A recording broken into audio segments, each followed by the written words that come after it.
We now have the privilege of hearing from a man who built his life and career on the pillars of resilience, integrity, and faith.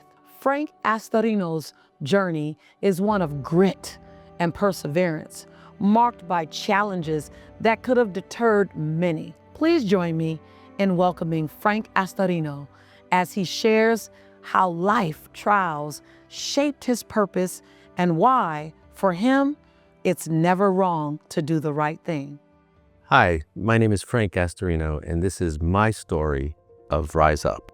Historically, I've been an entrepreneur, I've been a wealth manager, I've been a public servant, and I've also been a philanthropist. And all of those have been culminating with the desire to have an impact on not only my family and community, but the world at large. By meeting Lisa Nichols, she tapped a chord and brought the call at a higher volume, and that's why I'm doing the story.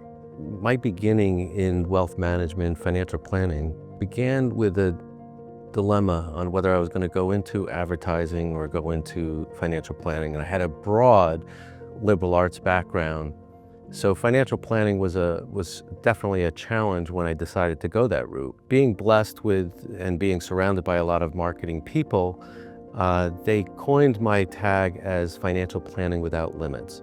And that captured both what clients were saying, team was saying, and that's really who I am. I didn't put any limits on what I would do to solve complex financial issues and challenges in people's lives.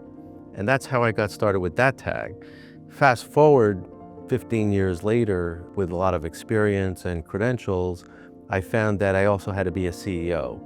And to be a CEO and a consummate financial planner was a new challenge because we now had a business. People had to be paid, clients had to be taken care of, and I had to adapt to the role of being an upbeat and current financial advisor and in its totality, and also run a business. I had a colleague that was my accountant. He was also a forensic accountant, also was my golfing buddy at our country club. It would have been a real nice gesture when he asked if I would be willing to look at his portfolio and to see if I can do the same type of management that I do for others. And I said, I raised the question. I said, so how have you done over the last 10 years? Have you kept track? And he said, I've averaged at least 16% a year, every year for the last 10 years. And I said, I don't think I could compete with that. The only person that has done anything like that is Peter Lynch. So that opportunity was lost. He decided not to go forward with us, but fast forward, that money manager that could have been a manager that I could have taken on, unfortunately I didn't, and he did, and it happened to be Madoff. So that was a dilemma and an opportunity that I was glad that I missed. When I heard about Madoff, and I really hadn't had any familiarity with him or really knew of him at the time, we found a change in people's perspective and attitude towards cost and performance. So it now took away from that element of trust that was intrinsic to where people were second guessing almost everything that advisors were doing that day, not just me, but everyone. So that was a turning point for me and an adaptability that I had to adjust to. Well, I had really engineered my practice around financial life coaching after meeting Mitch Anthony, who was the pioneer of the term.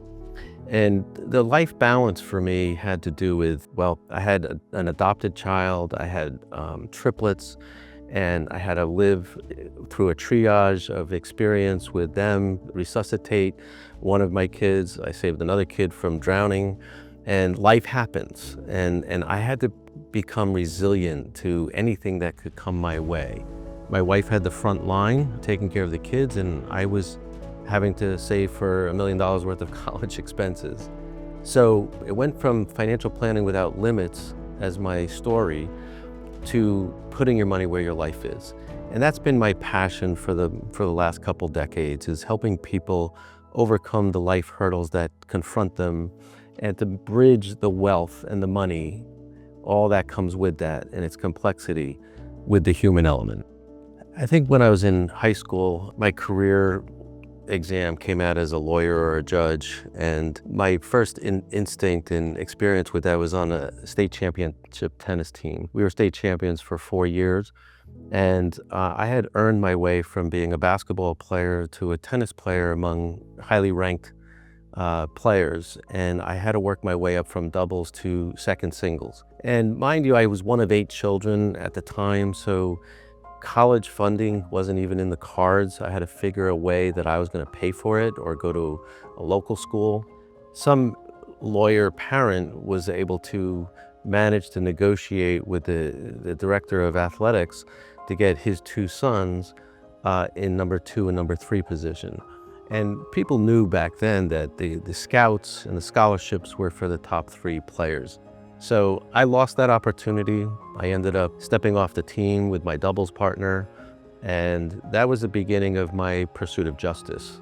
Fast forward from there, in my adult life, after not pursuing law and pursuing wealth management, I also became an uncontested 4-term councilman, leading to council president. And I learned from that experience that politics is kind of a stage for the dilemma of, doing the right thing and getting reelected.